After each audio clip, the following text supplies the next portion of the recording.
On Friday, February 16th, just after Valentine's Day, and we're halfway through the month already. Don't know how that happened, but here we are. I'm your host, Becky Scott. I'm head of community at Jump Cloud, and we have friend of the show back again, Ken Russell. Welcome, Ken. How are you? Hey, folks. Great seeing everyone. Great to be back. Thanks, Becky. Yeah, good to have you. I see Great to be here. Nathan and David and Alan are joining us. Everybody's starting to drop in and say hello in the chat. So, Ken, for those who haven't seen you on the show yet, tell us who you are and why you're here. Just some guy, some random person you found on the street. Yeah. Yeah. So, obviously, Becky and I go way back, but I'm the Chief Information and Innovation Officer for New College Institute, which is a state agency in the Commonwealth of Virginia. And what we do there is we work with all the universities, all the K-12s, as a higher education learning center for the Commonwealth. We're one of 5.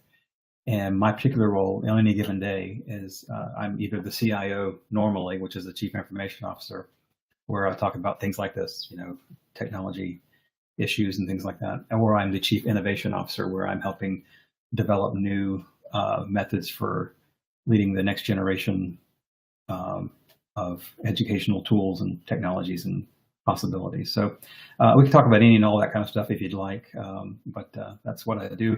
I met Becky, 10 years ago or so now, when we were both at Cisco. And it was a pretty good ride then, and I really enjoyed working with you over the years. Yeah, it's been fun. He actually puts up with my jokes and my silliness, so we've managed to stay friends through all of that. So, right. Well, everyone, we're glad to have you here, and I see people trickling in slowly, so we will just get underway and hope everyone has a chance to catch up. So we are going to talk IT strategy on this last day of the week before we have a 3-day weekend, which I'm really excited about because it's been busy. So good morning, Sam. Good to have you back. So let's talk a little bit about that, because I don't really think we always talk a lot of tactical stuff. We talk about how to deploy Jump Cloud and how to use it and talk about our product. But today we're going to take a little bit of a step back and talk a little bit about strategy, because, like I said, I don't think we talk about it enough, because we're so in the thick of things and in the weeds. It's really hard to take the time to stop and step back. So why do we need to do that? And why is it important? Why should we bother? See, the hard questions straight away. It's funny. I'm part of these CIO groups, and just in the past 2 weeks, something that people don't usually talk about, at least not a lot anymore, is strategy, particularly IT strategy, right? But just in the past 2 weeks, the past 2 days, it's been top of mind for a lot of my colleagues. And, obviously, I think the reason why kind of is complex. So it used to be that the strategy process almost totally excluded IT. And I bet some of the folks on the call here probably remember those days. We were just sort of told, this is the strategy, this is what the business or the organization is going to do. And the reason the business does it is because, again, if it's a large, publicly traded company, they're compelled to do so because it's part of their numbers that they have to report, their activities, their growth plans, and that sort of stuff. For small companies, it's sort of a little bit looser, but it's still necessary. The reason you do strategy plans is because you're trying to figure out, where am I going? What am I doing? What's our goal, our objectives for the coming year, the coming 5 years, whatever it may be. The reason I think IT is finally getting in the game, and there's a couple of stories here. One comes from Jamie Dimon. Jamie Dimon is the CEO of Chase, right? He said that all organizations, I'm paraphrasing here, but he said all organizations are IT organizations. So you no longer can have any technophobes, or you shouldn't, and be a valid, viable organization. And I think that's true. I think the days are long gone here in 2024 that you could be in an organization and not be at least conversant in IT. The other thing that happened is the pandemic. The pandemic finally put us at the table, at these discussions. So when the organization is having a strategy session, which historically it's been like once a year, now they're doing it like once a quarter, and some organizations are even doing them dynamically, as needed. But historically, they get together and they talk about, well, what's ahead for the future? What's our plan for the future? And how do we get there? Now, IT is a big part of that. And it almost reminds me of that story, Becky, where, the dog that tries to chase whatever and finally catches it. It's like, what do I do with this now that I have it?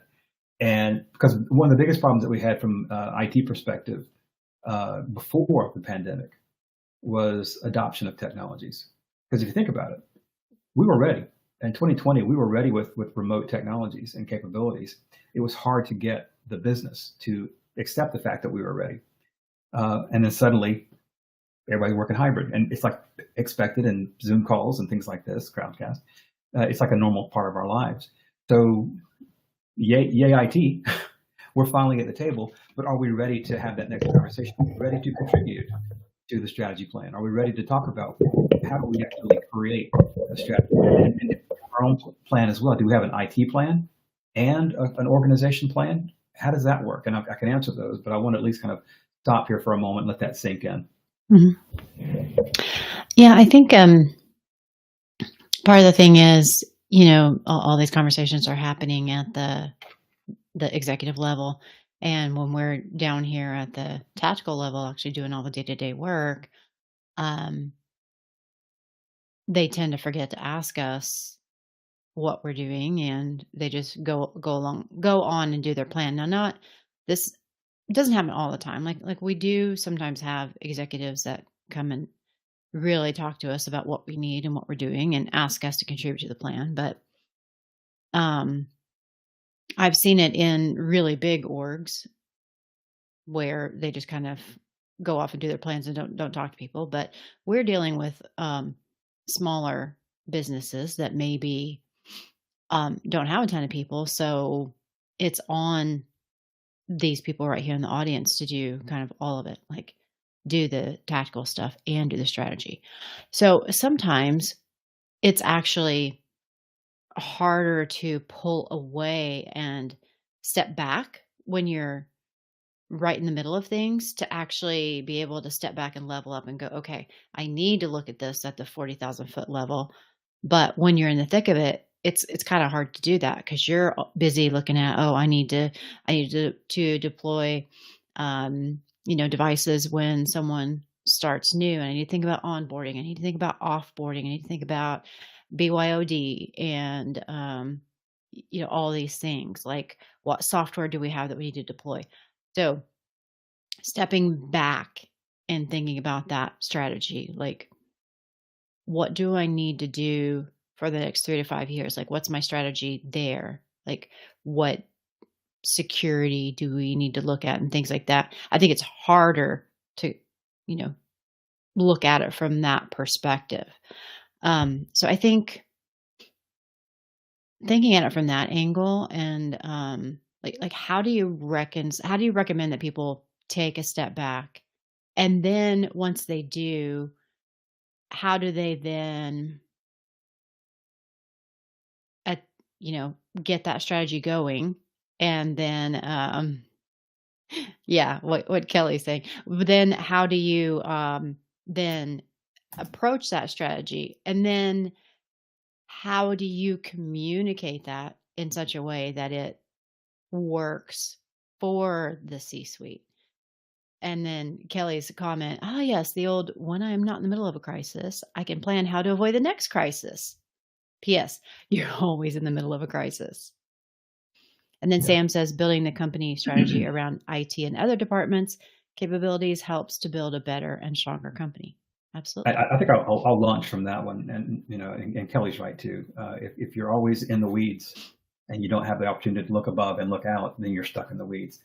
And I think that happens with architecture too, by the way, is that, they throw their best, minds and, energetic people into these crisis situations and don't give them a rope to come back out. I think that happens quite a lot.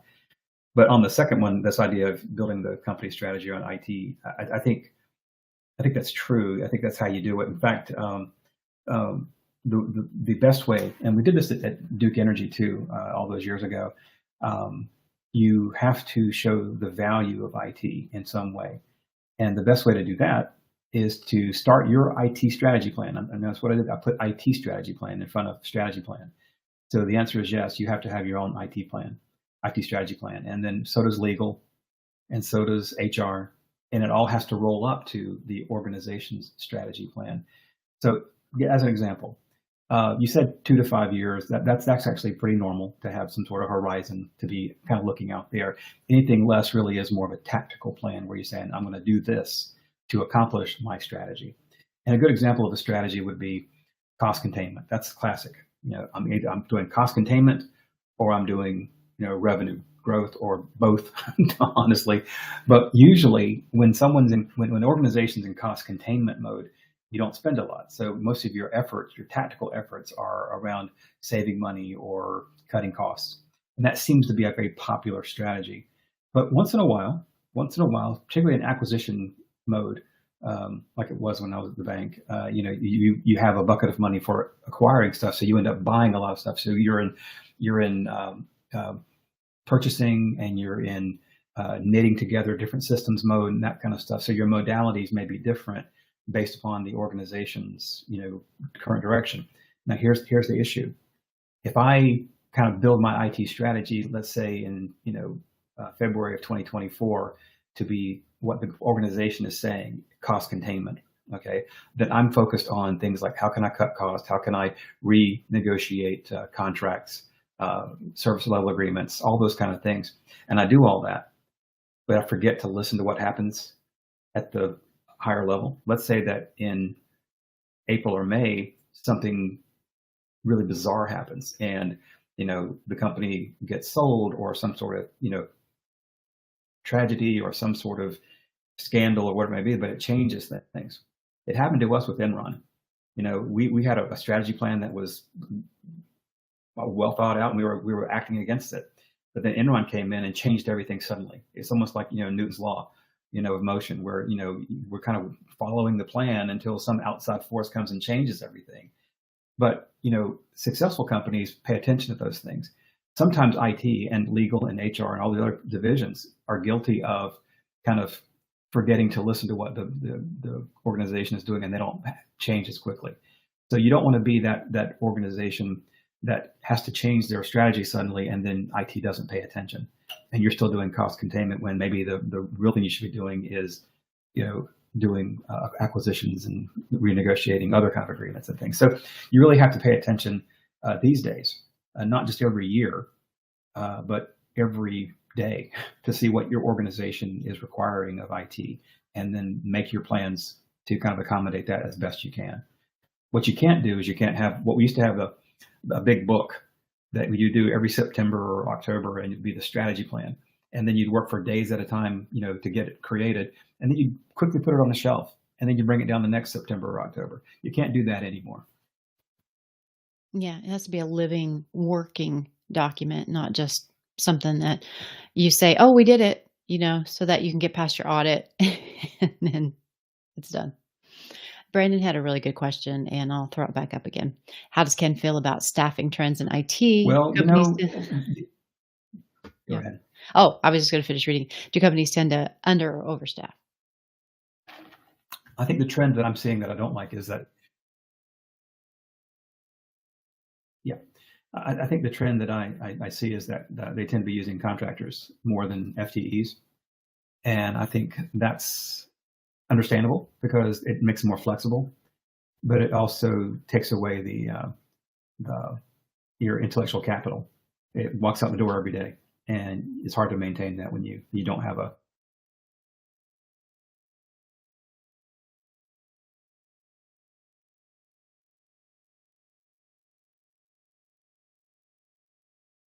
I think you froze. Froze for me.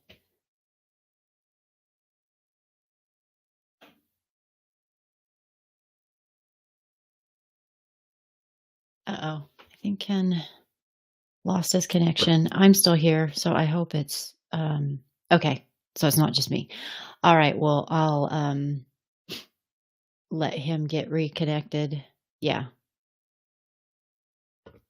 I'll have him refresh his browser and we'll get him back on in just a second. And we will keep going. Um I will when he comes back I'll talk a little bit about you know, for companies that are super small how MSPs can actually help with that and everything. Yeah, Jonathan, using that to see if it's just you. I mean, sometimes when people freeze and I'm still going, it might still be me, and other times it is them. So we will get back to getting that fixed in just one moment. Yeah, I'm here. You can't see me yet, but I'm here. There you Here we go. Yay. I don't know where you lost me, but I was like talking into the air. So, but, It was the question about staffing, I think, is what it was. So yeah, you were talking about the intellectual capital going out the door every yeah, day. absolutely. And I think that's the danger of using contractors. And again, I think we've all been contractors and we've all been FTEs. I think HR is challenging IT staffs to be small and nimble to the point of being dangerous. And I think that's the challenge in most organizations. And I think if you could figure out a way to make sure that you keep your um, again the intellectual capital, the knowledge inside the organization, I think that's important.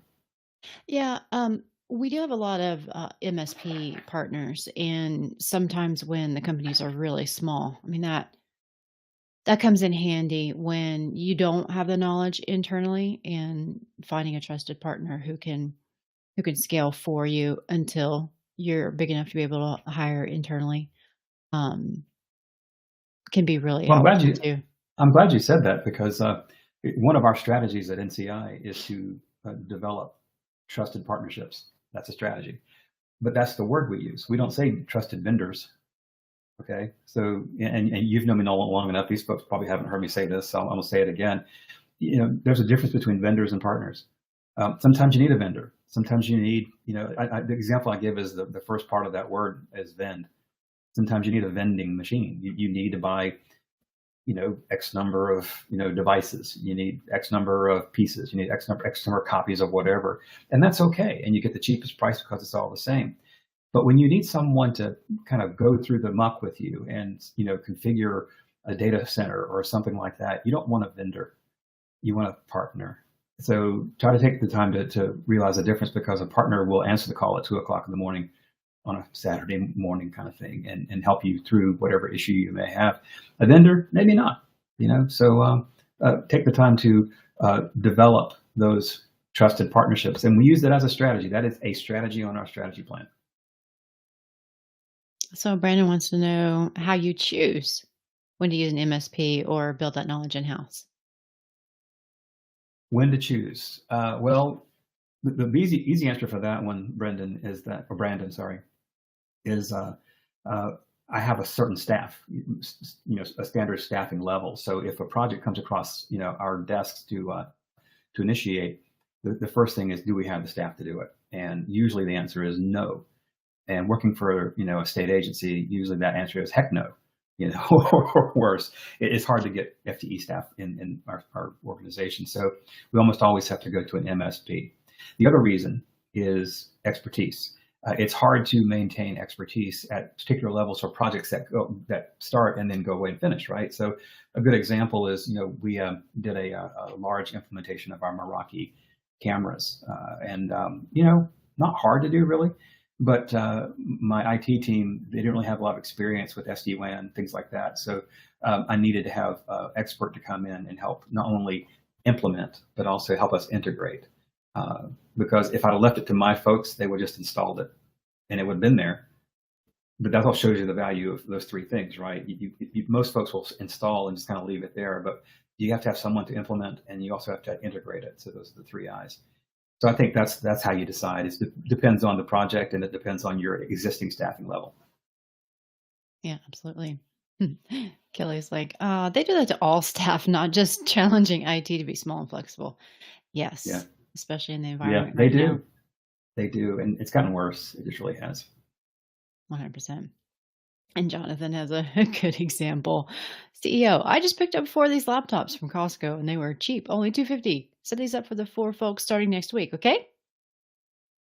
That reminds me, Jonathan, of what we used to have when our CEO would go flying on airplanes and picking up the whatever the Delta magazine or the U.S. Airways magazine or the American Airlines magazine and say, "Hey, let's do this." It's like no, but that's why you have a strategy plan, because if you can say it's not in our strategy plan, we have a place here to evaluate, and if we've got to do funding for next year, but if you have a line in there that says evaluate new technologies, then they say you can't really have the CEO go against what he's already approved or she's already approved, right? So they'll try, they'll continue to try, but at least you have something in your arsenal that says, we're going to evaluate, not implement these technologies, that kind of thing. What do you do with CEOs that insist on it anyway? Yes, sir. May I have another? I mean, that's how it works. I mean, at the end of the day, these folks are writing you checks. If she says, do it, gonna do it. You have to have the fight. And I think what's changed though, Becky, is that our voice is stronger now post pandemic. And I think you're going to see that if you've got a good CIO or a good leader, they will make sure that they don't just kind of take it and go. But at the end of the day, if it comes down to a battle of wills, you will have to defer to the CEO because that's their job. Even if they do throw your strategy out the window. Absolutely. Yeah. So Brandon wants to know how do you see trends in regards to employees moving companies more and more as it's becoming less advantageous to stay with the company forever, like before? I mean Yeah. that is something we see, right? Like to get a raise or a better title or something, Yeah. they job hop. We call it stair stepping, but job hopping works from our perspective, from the CIO perspective, which maybe it's worth talking about that for a moment, because I can tell you a very real story with very real companies, and poaching is the word that we would use.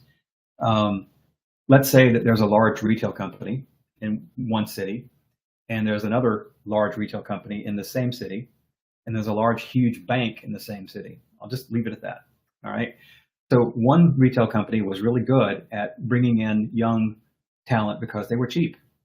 So they brought in talent, they would get them trained, get them all the certs. So 6 months, 8 months later, they're really, really valuable, but they're still paying them, as if they were relatively new hires.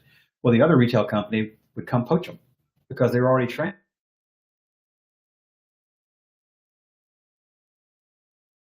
Oh no, right when we're getting to the good part. Finally, the two CIOs of these two companies actually met poach our people at least 2 years. And they agreed on a 2-year moratorium. And again, think about this. This is real life stuff here. They agreed amongst themselves. This isn't, we're not talking legal stuff or whatever else. Well, they agreed that in general, that they would try not to hire people from that organization for 2 years. Okay, now, if someone wanted to go over there and apply, that's fine, but they would hit a wall of resistance if they went over there. So that's how they kind of managed it. But here's the thing, guys. You can talk about if that's legal or not all you want, but the bottom line is, in a free market economy, guess what happened? It all blew up because the bank said, "I'll take them all," and the bank just paid them way too much money, and everybody lost except for the bank.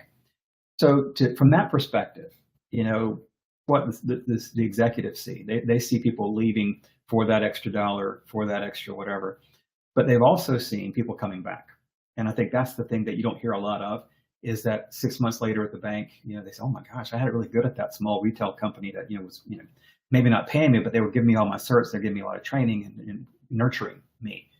You don't get that at some of these organizations. They may pay you more money, but you may not get the nurturing.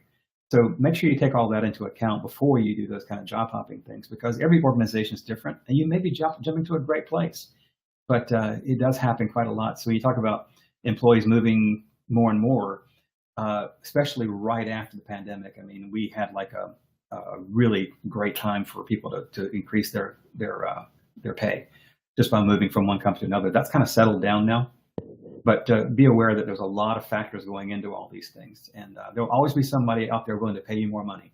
Okay, there will be. It's just at what price. What price are you willing to pay to get the extra dollar? Are you going to work extra hours? You're going to drive farther? You know, are you going to have a more stressful work environment? So think about all those things before you think about just the pay part of it.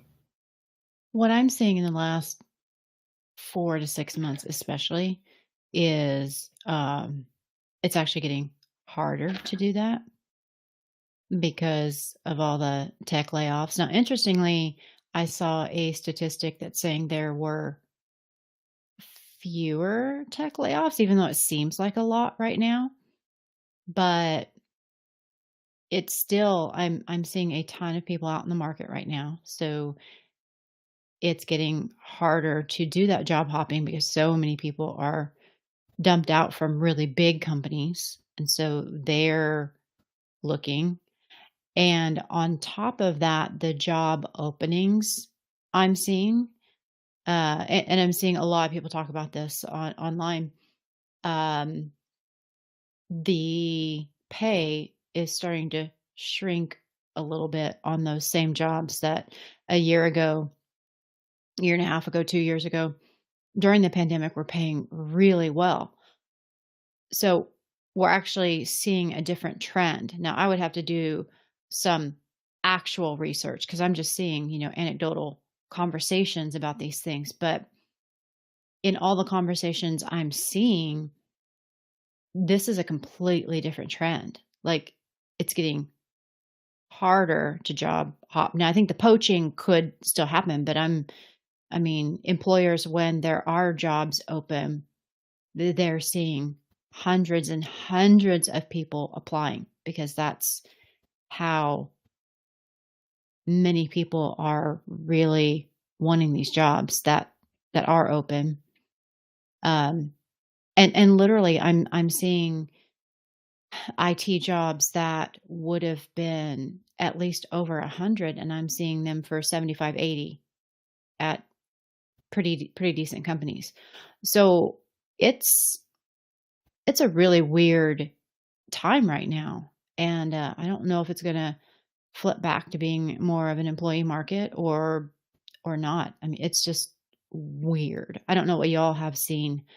Brandon's saying that he's seen a pay increase in Canada, and I mean, I have a lot of friends who are looking, and I also work with an IT nonprofit here. So there's always people looking, and I'll try to help them connect with jobs and stuff. And the ones I'm seeing just don't seem to be paying quite as much as they were, as you would expect. So I don't know what's going on. Yeah, market pressures. I think has a lot to do with it. You're going to see people testing that because it went way the pendulum swung way to the other side with a lot of pay increases right after the pandemic, and now it's kind of coming back. And I think it's a balancing act. But then on top of that, you've got announcements from large companies. Like this week, we found out that 4,000 jobs were eliminated at Cisco. And you may recall the last big giant riff at Cisco back in 2013 or so. It tends to come in cycles, and I think a lot of folks ramped up last year, thinking that there was going to be this huge need for IT talent, and then realizing that maybe they weren't quite right, so the projections were off a bit. So companies are going to do what companies do, which is try to act in their best interest. So you have to be careful. But the best way I've found in my career to manage that is be you, be unique and be valuable. Particularly IT admin folks. I think there's always going to be a value for IT admin folks. So don't get discouraged. But yeah, realize that we're going to go through a period now where there are going to be some reductions in our pay, not only because people are trying to test financial pressures, there is also inflation as well, which makes the pay you've got less valuable by 9%. I mean, that's real stuff, real dollars. Yeah, Jonathan was saying AI usage is making some folks more efficient and showing some roles aren't needed, and that may be playing into strategy as well, when you're looking at longer term stuff like what do we need to staff and how do we staff it, and Brandon's mentioning a company that was found liable for what their chatbot said. And I was just reading that this morning as I was going through IT news. Um, Air Canada was held responsible for what their chatbot said when they told someone that they would get a refund on their airfare because they ask about bereavement prices. And the chatbot told them, yes, you'll get that, but it'll only be for, it'll be a refund instead of a discount. And when they went to ask for the discount or the refund, the Air Canada folks said, "No, you can't have it." But fortunately, this person had kept screenshots of the chatbot and, showed that that was what was promised, and so they had to go ahead and, um, do it anyway because there was proof that they had been promised that. So it's interesting. It looks like Ken is having trouble again. So I will keep going through the chat for a moment while he comes back. Oh, no. He's completely off now. We'll give him a moment so he can come back on. I don't know what's going on with the internet today. David says, for one, I'm fed up with the company's buzzwording machine learning as AI. Yeah, I've been seeing some conversations about that recently, David, about, I think it's just, they're trying to rebrand it as I something think new I'm and back, but I cool. can't hear you. Yeah, I can hear you. Can you hear me now? Can you hear me now? We're just going to play a commercial. Can you hear me now? And Kelly says there's also the pay decrease of longer lists of duties for the same money. Yes, Kelly. When people leave, they just hand over those duties to another person and say, here you go. Just keep going. So that isn't always fun either. And I don't know that there's a lot you can do about that a lot of the time because if you refuse, then you risk your job to take on, if you I can't talk today. If you refuse to take on those duties that they hand over when someone else leaves, then you risk your job too. Jonathan says it's review season, so I'll be using the intellectual capital bit for sure. Can you hear us now, Ken? Can you hear me? Nothing's working. Maybe switch off of your earbuds.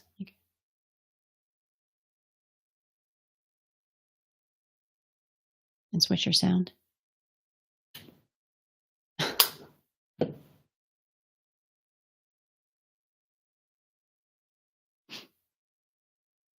Oh, Nathan, that's very true. How long before we start seeing blanket statements at the bottom of all chatbots in fine print along the lines of responses may not be correct or not legally binding? Well, then that just gets to be where you can't trust anything, right? Like, why even bother talking with a chatbot if you can't trust the responses? And Jonathan says, I remember mobile email signatures saying, pardon any typos, as this was typed on my mobile phone. Yeah. And Kelly says, you can't trust it now. That's true. So why even bother? Nathan, are you sure you're not from Missouri? I don't trust anything anyway, because it's a show me state. You got to show me or I don't believe it. Because I'm kind of the same way. I'm a bit of a skeptic most of the time. You got to show me that it's true before I will believe it. No, poor Ken's just having a rough time trying to get back on here and have sound. So all of a sudden the sound is not cooperating when it was doing fine earlier. I tell you, it's always something, We have a running joke with one of the IT nonprofit I was talking about because we're all affiliated with IT in some way, and every single time we have a presentation, the tech does not work in some way, shape, or form, and we're busy trying to make it work. I'll tell him that Ken needs to put a ticket, and we'll help him out ASAP. Unfortunately, we can't restart the the internet right now because that would throw everything off. Ah, Carol, he would not have those problems if he was using Jump Cloud. Well, unfortunately, Jump Cloud's not an internet provider, and I think it's the actual internet signal that is going wrong right now. Who's next in the agent queue? Oh, we'll give him a couple more minutes. But, back to these strategies and things like that. Here he comes. Let's see. Can you hear me now? Okay. It's not me. Can you hear me at all? Yeah. I can't hear you. And this is another computer. So I don't know how we're going to solve this one because it's absolutely a different computer. So.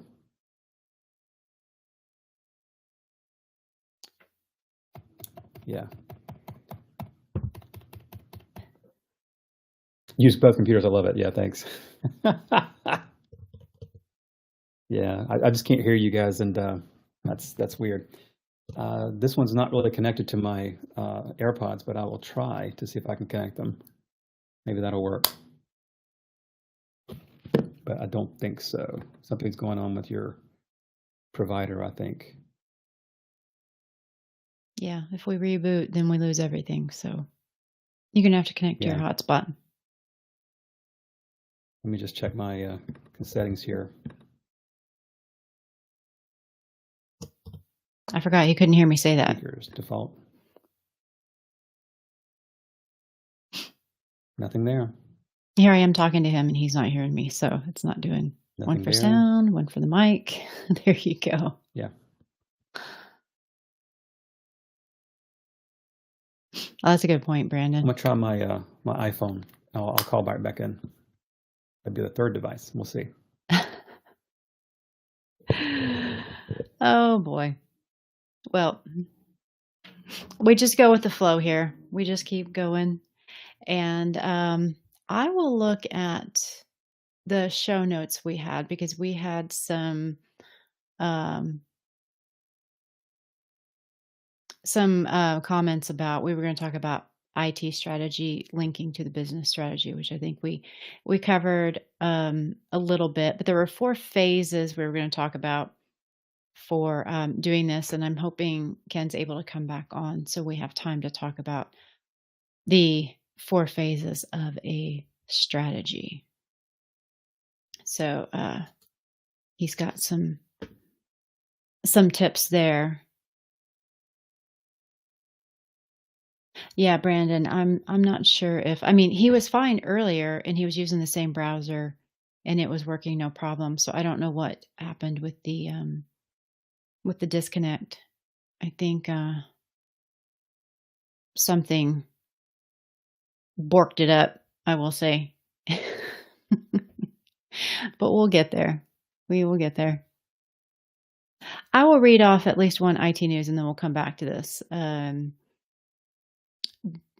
I will go to the missing black cat with a $15 million reward, or the Alpha Black Cat ransomware gang that's accused of extorting millions from hospitals, schools, and I didn't know this, even Reddit.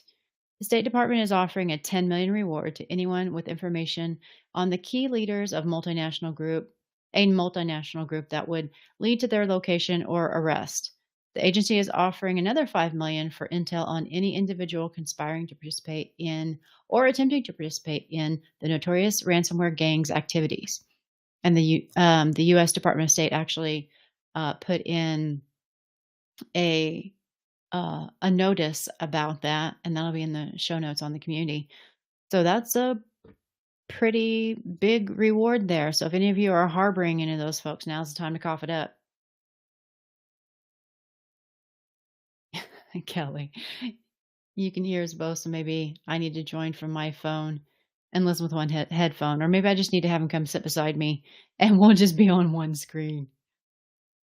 Internet issues are the worst. We moved recently. This is Nathan. And I spent over 15 hours on the phone with AT&T trying to get fiber service activated over the course of a week. Not connected or wired. That was all fine. Just literally activated.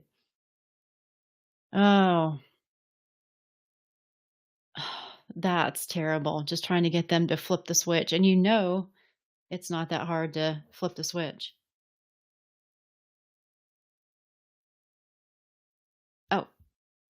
All right. Back in the lobby. So let me try to let him back in. Somehow it lost.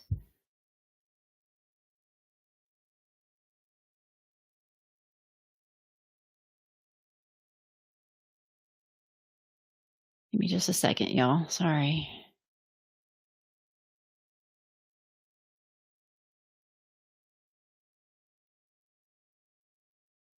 He says he's in the lobby, but it's not letting him in, maybe because he's showing in here, sort of, kind of.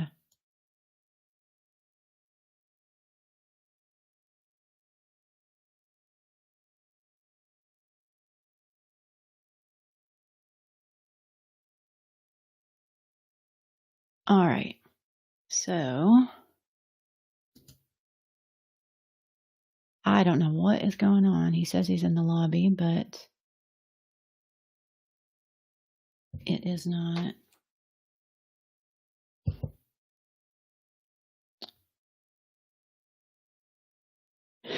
We're just having the worst time today.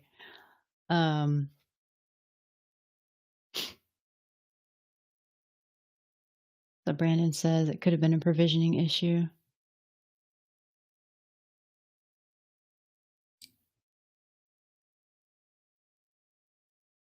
Well, let's see here.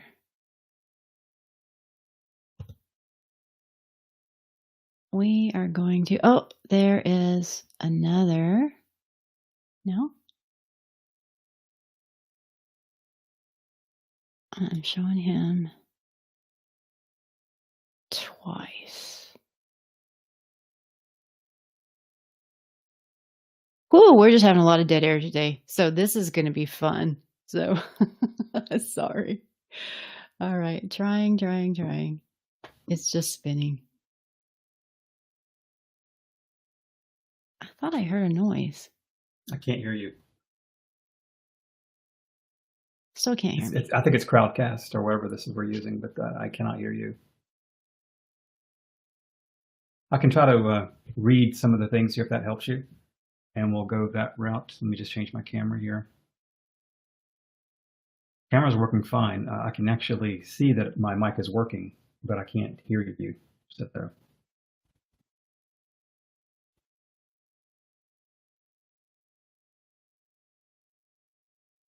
Uh-oh, now I can't see the chat. There we go. I'm giving you control of the mic, but that doesn't really help me hear you. I'm getting sound in my computer, but in my ears, but I can't hear you guys. Okay, I'm trying to mute and unmute. Hold on. Okay.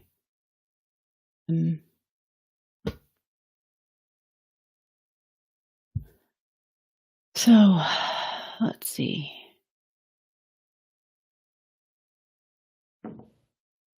Yeah, we can totally hear Ken just fine.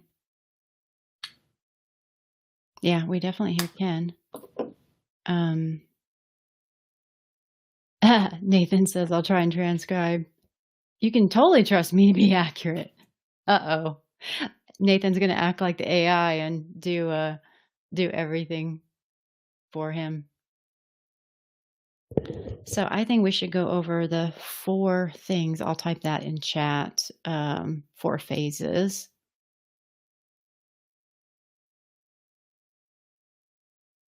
And then we'll have Ken talk about those.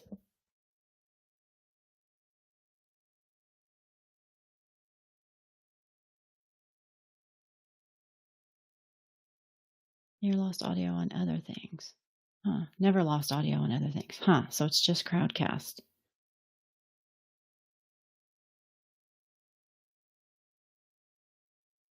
We're just going to do troubleshooting right in the chat and everything, and do it that way.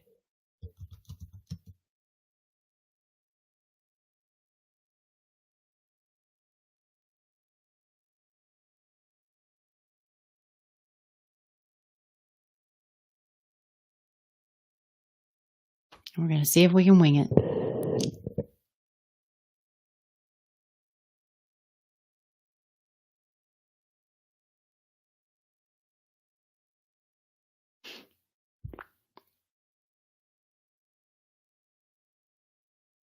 Okay. You want me to go ahead and just start talking about that? Okay. I'm so sorry, folks. You may hear other binging in the background because the other audio and speakers are working. It's just, this is weird. So one thing that we did years ago to prepare for a more dynamic strategy, in fact, we called it a kinetic strategy, based upon the physics of it all. That, most strategies are potential strategies until they become kinetic or in action. So, but we decided to make them more dynamic because it really is a dynamic kind of thing, where things change every single day. So we came up with 4 phases. The idea that it's an approach that you take. So the 4 phases are approach, initiate, fusion, and measures. And I'll talk about all 4 of those as we go through here. Approach is just the process of listening and paying attention to what's going on in your organization. Again, as we said before, you want to make sure that you're not just focused on the IT aspects of the business, but the business. Because if you're going to have an IT strategy that is connected to the business, then you need to take the time to understand what the business is. If you work for a large publicly traded company, read the reports that they have to do for the stock exchange and things like that. If you work for a small private company, read the tax documents that they have to file and that sort of stuff. So make sure that you are connected in ways that maybe you haven't been before, because it's not just about how many servers do I need and why do I need them. Your approach should be the entire organization. So the next part is the initiation, and some folks will call that business requirements gathering, that sort of stuff, and that's true. But the idea of initiation is taking the time to write down the things that you've heard and shape them in a way that matters for the organization. So that's that. And those 2 together are called discovery. The idea of discovering what you're trying to do. But approach, initiation, and then that goes into what I call fusion, where you kind of blend it all together. So it's like the analysis tools that you have, and some folks have more tools than others. Some folks it's just a spreadsheet, right? So, but you take that and you put it down, then you start prioritizing and say, okay, which one is more important than the other? A lot of folks will have business requirements, and they'll out of that business requirements gathering, they'll have business objectives. We came up with a really odd term, and I think you might get a kick out of this one. We called it gap objectives. Gap objectives. That special place where you don't really have a prioritization, but it's important, but you don't know why it's important. Your intuition's kicking in. You're saying, I got a feeling that I'm going to need 100 more licenses by the end of the year for generative AI or something like that. But you don't know it at that moment. So you kind of create these kind of special categories. We call them gap objectives. Some people call them future needs and that sort of stuff. So you have that in the fusion area as well. And then lastly, I'll leave you with measures. And notice I don't call it metrics. And this is important. Just like people say processes and procedures, peanut butter and jelly, whatever they say, they kind of say it so fast that they don't know there's 2 different pieces of this. And people say this a lot with measures and metrics. And they're 2 different things. Measures, what I typically do, I try to slow people down and say, when you say those 2 words together, put the word accompanying in between them, because it's a hard word to say, and it forces you to slow down. Measures and accompanying metrics, because before you can do metrics, you have to do measures. And I think a lot of folks forget that. Metrics, of course, is the math, the quantitative, numbers, like 16% more of whatever, or 22 less of this, or 1,000 more of that. Those are the metrics. The measures are what you're trying to get at. So it would be like, okay, my measure would be, customer satisfaction or server uptime. Those are measures. So don't confuse the 2. Take the time to focus on the measures, because the measures will help you evaluate your progress against the larger organization strategic plan, and also compared to any kind of, and this is something that you probably have, but you may not have seen if you haven't read your organization strategy plan, is they typically have some sort of balanced scorecard kind of model where they'll kind of say, okay, these are our 4 big things we're looking at. We're looking at cost containment. We're looking at growth, and we're looking at cutting services, that kind of thing, and they'll use that as a balanced scorecard kind of thing. So if you kind of look at your measures and your measures are able to answer some of those questions, or at least get to those questions, it makes it easier. IT has been historically kind of cast, and wrongly I might add, as this big black hole of where you throw money into and you get computers. Thankfully, I think that's changed quite a bit, but some of the smaller organizations may still be dealing with that. So I think it's important to speak in the language understandable to the folks that are doing the financial part of your work. So those 4 things, I think, approach, initiation, fusion, and measures are some good examples and help you kind of create a good, strong IT strategic plan. I like that, Kelly. What? Wait, what? We have a plan? Let's see if I can read some. I still can't hear you guys, but yeah, I need to say them out loud anyway. Yeah, Mac's a bit trickier. I'm sorry, Becky, but that's okay. Maybe I should do this on a Surface Pro or something like that. I'm a Mac guy, so sorry. Yeah. We the Peanut Gallery have a reputation to uphold. Okay, so any further questions on that? Because I can probably read through some of these things here. Yeah, most of them I think we're troubleshooting. Yeah, this makes it a little. You know what I can try? Difficult. Let me see if I can try the one more thing here. I've got my Mac plugged into a Thunderbolt display that I'm not using at the moment. So let me just go ahead and unplug it and see.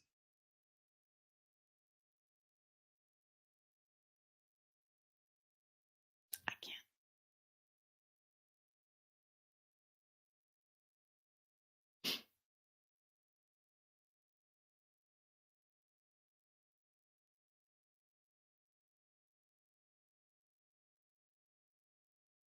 I know, right? It's gone too. I agree, Nathan. Definitely stay on the Mac. Nope, we cannot hear you. Nothing. Nothing at all. I don't know what you're doing.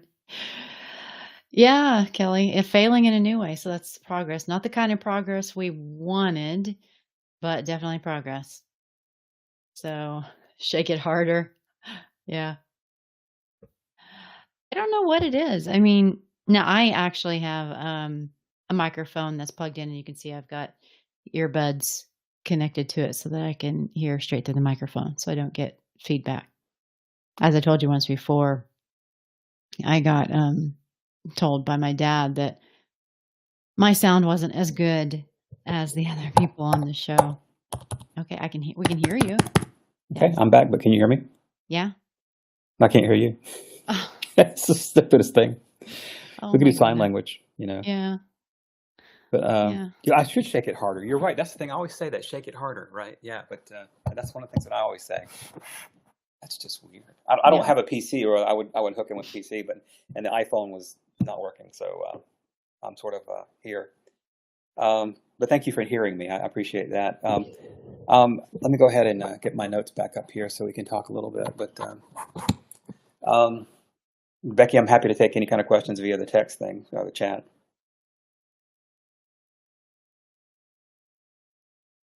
Let's see here. What about While you're typing, I guess I can talk about, the no IT strategy plan would be complete without specific next step kind of things, right? So what you want to do is strategies are always designed to improve what is, right? So a lot of folks will kind of get stuck when they're in the strategy planning process. They'll say, well, what do I do next? And don't we have it good already? There's always something you can do to make it better. So, and the best place to look for that stuff is to look for, different perspectives. So what I do, and a lot of my CIO colleagues will do as well, is they'll do what we call a walkabout, and they'll walk among everybody and just start listening. A listening tour is what I call it. But I'll give you one more mnemonic, and that way you can maybe have some notes here. This idea of listening, I talk about that a lot, but it's really a mnemonic. It's an acronym. So L is for learn. Learn as much as you can about as much as you can of your organization. Take that time to do that and pay attention, not just to what the executives are saying or the higher ups, but also everyone, the partners, the vendors, the guy that started yesterday, or the young lady who's your intern or whoever it may be. Listen and learn. I is for interpret, and that's where you actually interpret what you're hearing in a way that's meaningful for the organization. And that's why strategy plans are so important, because it's where you actually communicate that interpretation. And then S is for shape. This is where you, along with your colleagues, say, okay, we've listened, we've learned, we've interpreted, now we're shaping it. How do we actually make it work for our organization? T, L-I-S-T, is transform. How do you actually transform what you've learned and listened and interpreted and shaped in a way that's meaningful for your organization? How do you transform the organization with that knowledge? And then the last two are my favorites because it kind of takes you to another plane. We talked earlier about getting caught in and careening, and that's my word, from crisis to crisis. But if you have time to do all those first four things, to learn, to interpret, to shape, to transform, then the E becomes kind of a natural piece. It's evolving, evolving into that organization that you need to be. Not that you want to be, but you must be, based on all that learning and interpreting and knowledge that you've gained. And then finally, my favorite one of all is N, and that's nurture. The ability to nurture that organization through that evolution. A lot of folks, when they talk about transforming, which is a hot term these past few years, transform this and transform that, they forget that if you're transforming, you're not going this way anymore. You're going to go this way. It's a total turn. That's the whole idea of transforming. But if you don't take the time to evolve that and nurture that, the transformation will in fact fail. So I'll leave you with that. Listen, L-I-S-T-E-N. There's your mnemonic for the day.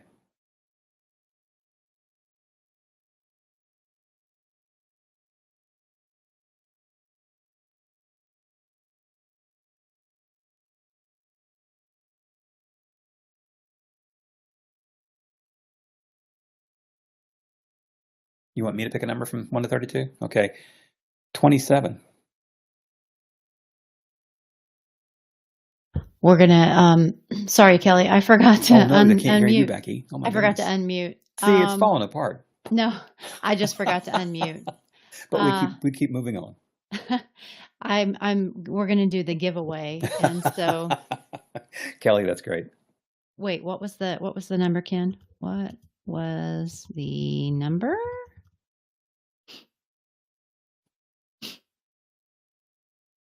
Oh, 27. 27. Okay, so let me count here. 1, 2.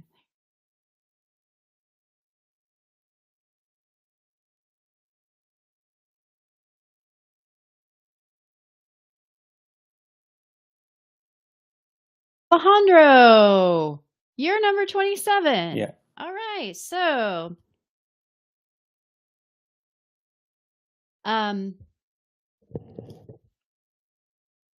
will type this in. Ken has a gift pack, and I have a $50 I do have a gift pack for you guys. Yeah. gift card. And then one more number, please, for a $25 gift card. Another number, 14. Okay.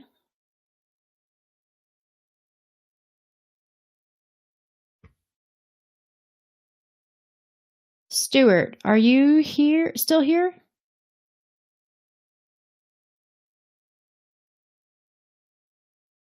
Still here. Because I need to be here. Yay! Oh, wait a minute. Did you? $25. Stuart. I can't remember if you've won recently, but there you go. You might be lucky and might have won twice. I don't remember. I'll have to go back and look, but congratulations. You are our winners this week. And actually, I'm probably going to do this again next week as well. We're just going to keep it going for a little while because I like giving money away and it's fun. And I'm lucky that I have a little bit to go. Nope, we'll let you keep it because we'll do some more next week. I have a tiny bit of budget that I get to use for stuff like this, and so I'm gonna do it. Well, we can. So look for more next week. And in fact, the topic next week is, let me double check. It is, we're going to talk about device side panels in the admin portal, and that is going to be Rob McGrath. He's part of our product team, so we're going to have some fun talking about that. Kelly's not above accepting bribes. Kelly, you love us. You don't need to be paid to hang out with us. If you want to give it away, Stuart, you're welcome to, but you don't have to because there will be more prizes to come. So thank you all for joining us, and we hope you have a lovely weekend, especially if you get a 3-day weekend, then enjoy that even more. So take care, and we will see you next Friday. So make sure you join us. We'll see you later. I'll email you, Stuart. We can talk about that. All right. Take care. Bye all.